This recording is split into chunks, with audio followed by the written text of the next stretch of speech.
ये लड़का 2 साल के अंदर टीम इंडिया से खेलने वाला है। ये मेरी भविष्यवाणी है और मुझे पूरी उम्मीद है कि ऐसा जरूर होगा। टीम इंडिया के स्विंग मास्टर कहे जाने वाले इरफान पठान ने रेयान पराग की आईपीएल में 84 रनों की पारी के बाद में ये बात कही थी।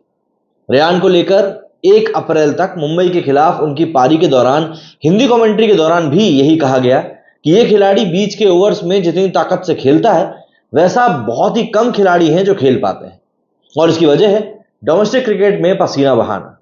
रेयान ने डोमेस्टिक क्रिकेट में अपनी गजब की धाक जमाई है, धमक जमाई। इस साल वैसे भी डोमेस्टिक क्रिकेट को लेकर हमारे इंडियन क्रिकेट में कितनी ज्यादा बातें हुई हैं ये किसी से छुपी हुई नहीं, और कितना ज्यादा एम्फेसिस किया गया है कि आपको डोमेस्टिक क्रिकेट खेलना है ये सब जानते हैं। और इस बार के डोमेस्टिक क्रिकेट में रेयान पराग ने वाकई में अपनी धाक जमाई थी। रेयान पराग के फ्यूचर को लेकर तमाम क्रिकेट दिग्गज यही कह रहे हैं, और कहने से कोई चूक भी नहीं रहा है कि इस खिलाड़ी में गजब कदम है। ऐसे में वो अपने आने वाले समय में टीम इंडिया के लिए मैच फिनिशर की भूमिका शानदार तरीके से निभा सकते हैं। वहीं राजस्थान रॉयल्स के बॉलिंग कोच शेन बॉन्ड को उनकी बल्लेबाजी देखकर सूर्यकुमार यादव याद आ गए। राजस्थान रॉयल्स के लिए इस आईपीएल सीजन में रेयान पराग ने अब तक 3 मैच खेले हैं और तीनों ही मैचों में काफी भयंकर चले हैं। लखनऊ सुपर जायंट्स के खिलाफ पहले मैच में उन्होंने 43 रन बनाए, दूसरे मैच में उन्होंने नाबाद 84 रन बनाए, और ये तो एक तरह से मैच डिफाइनिंग इनिंग्स थी। उनके ये जो रन थे 84 रन महज 45 बॉलों में आए थे। इसमें उन्होंने 7 चौके और 6 छक्के भी मारे थे। मुंबई इंडियंस के खिलाफ रेयान ने 39 बॉलों पर 54 रनों की एक नाबाद पारी भी खेली थी। फ्यूचर में कोई शख्स स्कोर बोर्ड पर जाकर जब इस पारी को देखेगा तो टी20 के लिहाज से ये लोगों को काफी स्लो लगेगी, पर रेयान ने इस पारी के दौरान जसप्रीत बुमराह की गोली जैसी गेंदों का सामना किया, और फिर मौका पड़ने पर गेराल्ड कोएट्जे, इस आईपीएल के जो कि सबसे तेज बॉलर्स में से एक हैं, उसकी बॉल पर चौके भी जड़े। रेयान ने जो विजयी चौका कोएट्जे की 16वें ओवर की जिस तीसरी बॉल पर जड़ा था, उस बॉल की स्पीड थी 157.41 किलोमीटर प्रति घंटा। रेयान ने इस सीजन से पहले तक आईपीएल में कुछ खास किया नहीं था, लेकिन इस बार वो काफी बदले बदले से नजर आ रहे हैं। चाहे बात उनके एटीट्यूड की हो, चाहे बात जिस तरीके से वो खुद को कैरी कर रहे हैं उसकी हो, चाहे बात जिस तरीके से वो गेम को अप्रोच कर रहे हैं उस चीज की हो, हर एक चीज यहां पर बदली बदली सी दिख रही है। वैसे ये बात बहुत कम लोगों को पता होगी कि रेयान पराग के पिता पराग दास भी क्रिकेटर रह चुके हैं। पराग और महेंद्र सिंह धोनी रेलवे के टूर्नामेंट से खड़गपुर और गुवाहाटी में साथ खेलते थे, जबकि रणजी में धोनी और पराग दास बिहार और असम की तरफ से खेलते थे। जब पराग दास के बेटे रेयान ने आईपीएल में चेन्नई के खिलाफ डेब्यू किया तो संयोग की बात थी कि धोनी उस वक्त विकेट के पीछे ही खड़े थे। अब सवाल यह आ जाता है कि आखिर रेयान पराग का दावा इन 3 मैचों में इतना मजबूत कैसे हो गया, कैसे सूर्यकुमार यादव से उनका कंपैरिजन हो रहा है।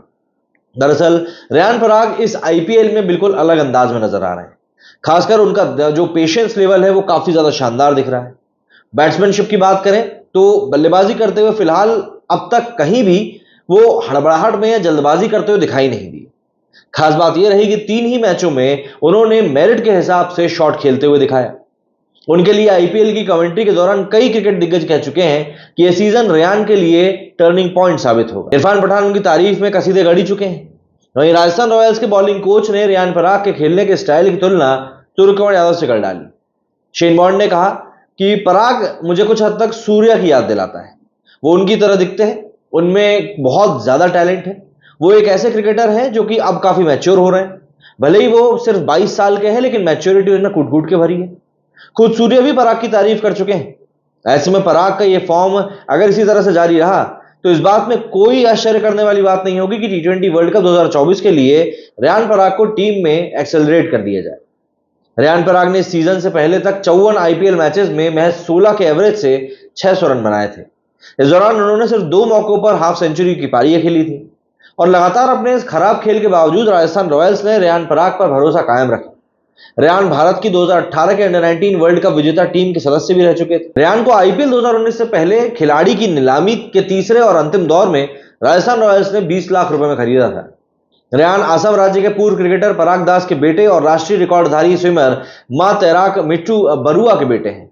दाएं हाथ के रेयान ने 2019 में अपना आईपीएल में डेब्यू किया, और अब उनके नाम सबसे कम उम्र में आईपीएल में हाफ सेंचुरी बनाने का रिकॉर्ड भी दर्ज हुआ। आईपीएल 2020 और यहां तक 2021 में भी ज्यादा रन नहीं बनाए, पर राजस्थान ने उन पर अपना भरोसा कायम रखा, और मेगा ऑक्शन में 3 करोड़ 80 लाख रुपए की भारी कीमत में उन्होंने अपनी इस टीम में इसको शामिल किया, जो दिखाता है कि रेयान पराग ने रणजी ट्रॉफी के पिछले सीजन में 2023-2024 का जो सीजन गया है उसमें असम के लिए रणजी ट्रॉफी में कुल 4 मैच खेलकर 75 के एवरेज से 113 के भयंकर स्ट्राइक रेट से 378 रन बनाए। इस दौरान रेयान ने 2 शतक और 1 हाफ सेंचुरी मारी। पराग ने छत्तीसगढ़ के खिलाफ मैच में 56 बॉलों पर शतक जड़ा था, जो कि रणजी ट्रॉफी के इतिहास का दूसरा सबसे तेज शतक है। रेयान ने अब तक अपने प्रदर्शन के बाद जो बात कही थी उसमें कहा था कि अगर आप असम के लिए खेल रहे हो तो आपको 3 की जगह 5 शतक जड़ने पड़ते हैं। रेयान ने जनवरी 2024 में एक इंटरव्यू में कहा था कि जब आप असम जैसे राज्य से आते हैं तो आपको हमेशा किसी बड़े राज्य के लिए खेलने वाले किसी खिलाड़ी से दुगनी मेहनत करनी पड़ती है और ये एक रियलिटी, इसमें कोई शिकायत की बात नहीं है। अगर कोई 3 शतक बनाता है तो आपको 5 शतक लगाने पड़ेंगे। रेयान पराग देवधर ट्रॉफी में सबसे ज्यादा रन बनाने वाले खिलाड़ी थे, साथ ही वो उस टूर्नामेंट में तीसरे सबसे ज्यादा विकेट लेने वाले बॉलर भी रहे। रेयान का best performance Syed Mushtaq Ali trophy में आया। रेयान ने 10 मैचों में 85 के एवरेज और 182 के स्ट्राइक रेट से करीब 510 रन बनाए थे। रेयान ने बिहार के खिलाफ 61, सर्विसेज के खिलाफ 76, सिक्किम के खिलाफ 53, चंडीगढ़ के खिलाफ 76, हिमाचल के खिलाफ 72, केरल के खिलाफ 57 और बंगाल के खिलाफ 50 रन की हाफ सेंचुरियां मारी थी। रेयान टी20 क्रिकेट में लगातार 7 अर्धशतक बनाने वाले दुनिया के पहले बल्लेबाज हैं। रेयान ने उस टूर्नामेंट में बॉल से भी बेहतरीन काम दिखाया था।